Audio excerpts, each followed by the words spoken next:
زيزو عايز 100 مليون في الموسم، هيجدد 3 سنين ب 300 مليون في الموسم.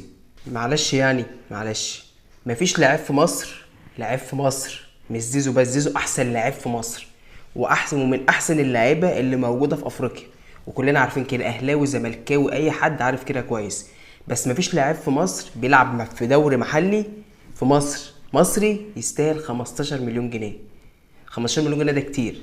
معلش برضه هو زيزو برضه الراجل حقه، الراجل جاي له 200 مليون في السنه، 200 مليون في السعوديه، يعني هو متنازل على 100 للزمالك، فالراجل سايب 100 مليون كده، فالراجل طلب 100، يعني قال لك انا سبت 100 وطلبت 100، فالراجل برضه حقه.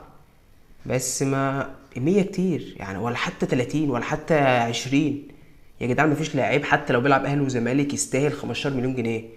يا جدعان كان ابو تريكة وبركات وعماد متعب وعمرو زكي والناس القديمه ديت،